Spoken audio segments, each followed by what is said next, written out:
warahmatullahi wabarakatuh. Bismillah, alhamdulillah, la haula wa la quwata illa billah. Allahumma salli ala sayyidina Muhammad abdika wa nabika rasulika nabil ummi wa ala alihi wa sahbihi wa sallim tasliman biqadri adumadzatika fi kulli waqtin mahin. Para santri, wali santri, pemirsa, juga subscriber dimanapun Anda berada di seluruh penjuru negeri tercinta Negara Kesatuan Republik Indonesia atau di berbagai belahan dunia manapun Anda berada. Apa kabar Anda hari ini? Saya yakin, hakul yakin Anda dalam keadaan baik lahir dan batin bersama keluarga, orang-orang yang kalian hormati, orang-orang yang Anda cintai. Doa dan harapan saya selalu semoga kita semua senantiasa diberikan limpahan rahmat dan berkah oleh Allah Subhanahu wa Ta'ala, diberikan keluarga yang tentram, sakinah, rezeki yang luas dan penuh berkah, usia yang panjang dan manfaat, anak-anak yang salih dan salihah, dzurriyyah yang thayyibah. Amin, Allahumma amin. Kita harus mengenal satu asmanya, Mujibun. Ia maha mengabulkan doa, maha menjawab persoalan-persoalan kita, maha memenuhi permohonan-permohonan kita. Maka jangan putus-putus untuk memohon dan berdoa untuk membuktikan keyakinan dan keimanan kita tentang satu asmanya, Mujibun. Itulah yang harus kita lakukan setiap saat. Kita saling berdoa dan berdoa untuk kebaikan, insya Allah Allah akan kabulkan. Para santri, wali santri, pemirsa, juga subscriber, makrifat adalah impian bagi para salik, para pejalan yang ingin melakukan taqarrub kepada Allah Subhanahu wa Ta'ala. Kondisi makrifat adalah kondisi penyaksian. Karena itu bagi seorang salik yang sudah sampai pada kondisi ini tidak mengalami kebingungan dan keraguan.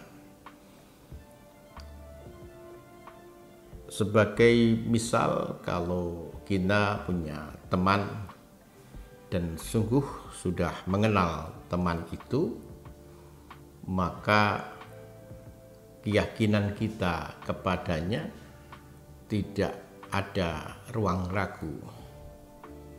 Kita akan sangat ringan mempercayakan, mewakilkan kepentingan-kepentingan dan kebutuhan kita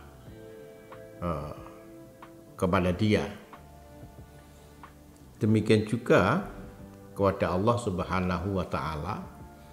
Kalau seseorang sudah sampai pada kondisi makrifat, dia tidak ragu, tidak syak untuk menggantungkan seluruh urusannya, untuk meminta pertolongan kepadanya, untuk mewakilkan seluruh persoalan yang kita hadapi untuk melakukan pengabdian yang tuntas kepada Dia.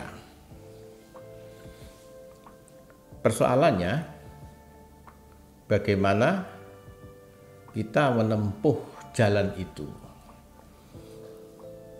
Ada orang yang melakukan amalia-amalia agama dari kecil sampai dewasa hingga tua, bahkan meninggal dunia, tidak juga sampai pada kondisi itu.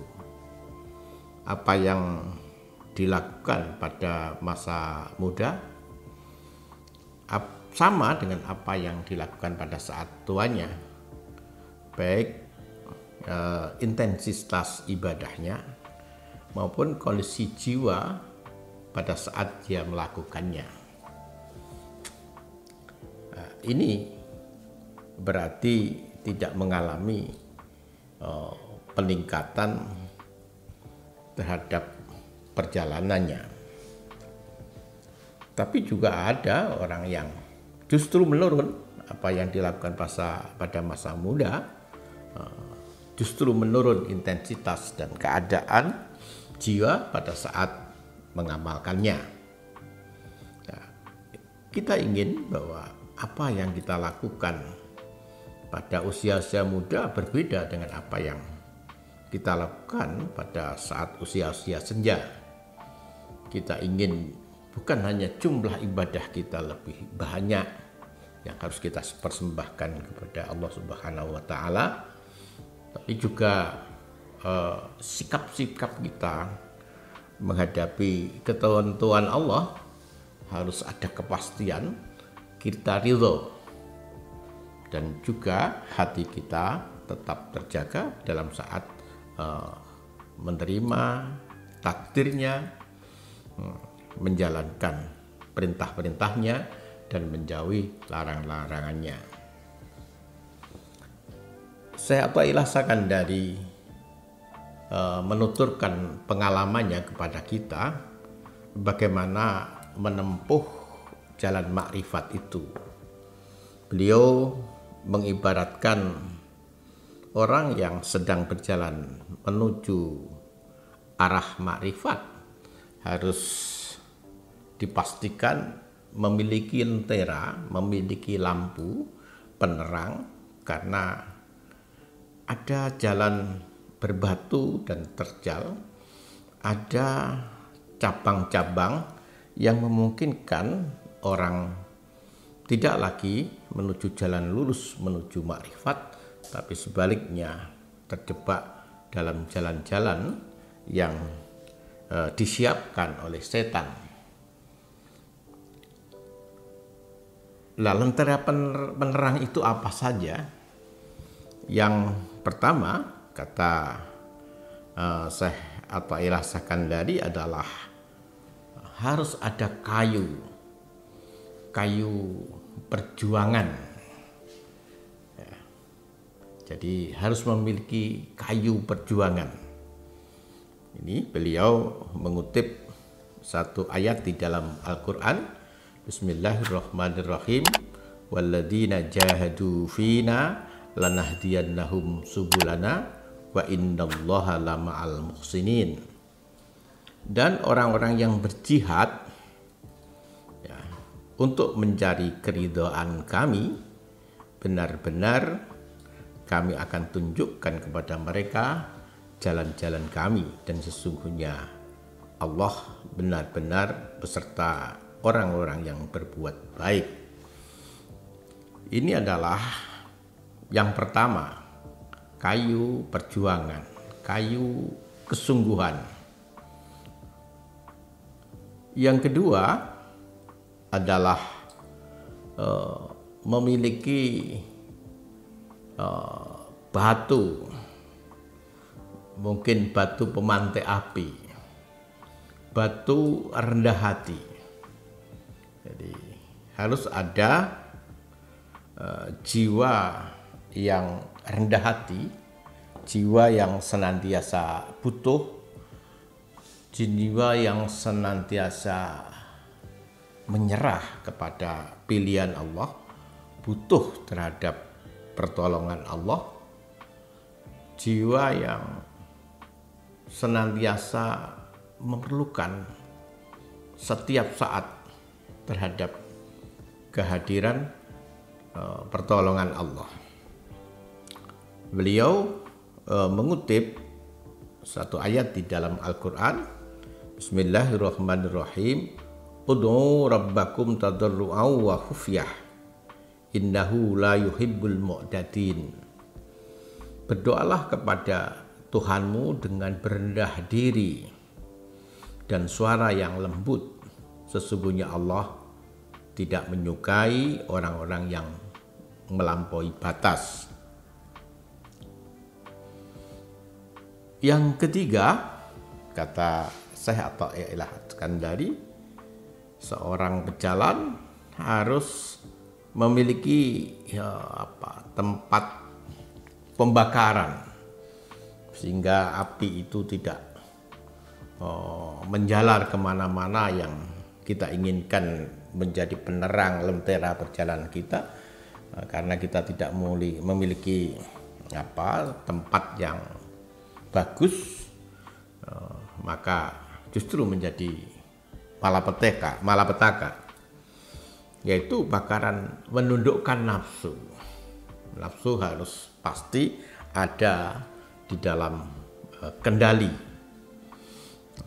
Beliau mengutip Al-Quran, Bismillahirrahmanirrahim, wa amma man khafa maqama rabbih wa nahan nafsa 'anil hawa. Dan adapun orang-orang yang takut kepada kebesaran Tuhannya dan menahan diri dari keinginan hawa nafsunya, ini adalah lentera dalam rangka melakukan perjalanan menuju makrifat. Yang keempat, harus memiliki korek, tempat alat untuk menyalakan api, yang beliau istilahkan adalah korek inabah. Inabah itu sama dengan roja'ah, kembali. Orang yang senantiasa kembali kepada Allah, sedikit terlena kembali kepada Allah, sedikit lupa kembali ingat kepada Allah. Beliau mengutip satu ayat di dalam Al-Quran, Bismillahirrahmanirrahim, wa anibu ila rabbikum wa aslimu lahu min qabli ayyatiyakumul adzaba tsumma la tunsarun. Dan kembalilah, kata Allah, dan kembalilah kamu kepada Tuhanmu dan berserah dirilah kepadanya sebelum datang azab kepadamu, kemudian kamu tidak dapat ditolong lagi. Kemudian yang kelima adalah harus memiliki lampu, sehingga dalam perjalanan itu kita bisa membedakan mana jalan yang terjal, mana jalan yang licin, mana jalan yang lapang, mana situasi yang mengganggu, apa yang perlu disingkirkan, dan seterusnya. Dan lampunya adalah kesabaran. Beliau mengutip satu ayat di dalam Al-Quran, Bismillahirrahmanirrahim, wa ati'ullaha wa rasulahu wa la tanaza'u fatafsalu wa tadhhaba rihukum wasbiru innallaha ma'as sabirin.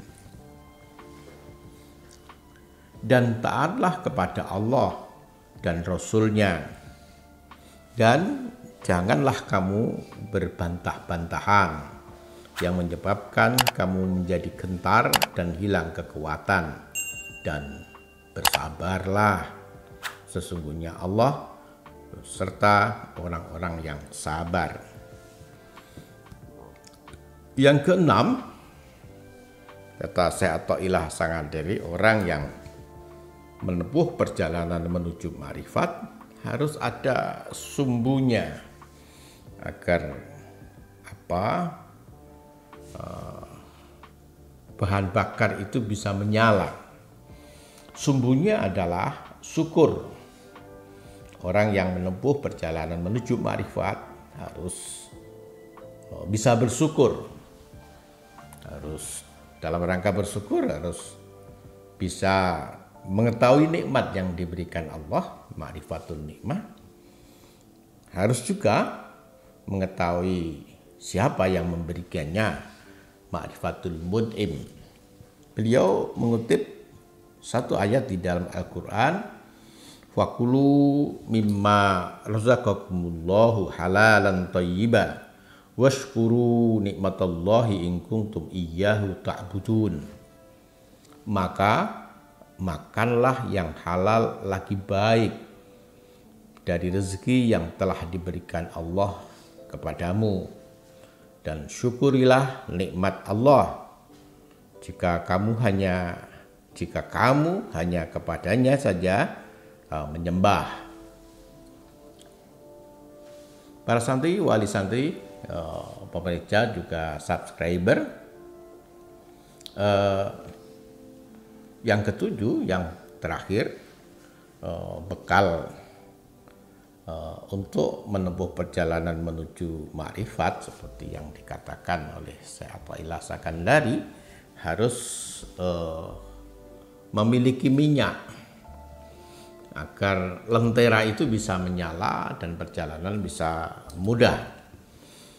Minyaknya adalah ridho, menerima segala keputusan, menerima pekerjaan Allah Subhanahu wa Ta'ala terhadap kita dan juga terhadap orang lain. Beliau mengutip satu ayat di dalam Al-Quran, Bismillahirrahmanirrahim, wasbir li hukmi rabbika fa innaka bi'ayunina wasabbih bihamdi rabbika hina takum. Dan bersabarlah dalam menunggu ketetapan Tuhanmu, maka sesungguhnya kamu berada dalam penglihatan kami, dan bertasbihlah dengan memuji Tuhanmu ketika kamu bangun berdiri. Para santri, wali santri, pemirsa, juga subscriber, demikianlah jalan makrifat yang disampaikan oleh Ibnu Athaillah Sakandari, seperti yang kita baca di dalam salah satu kitabnya, Miftahul Falah wal Misbah al Arwah fi Dzikrillah al Karim al Fatah. Semoga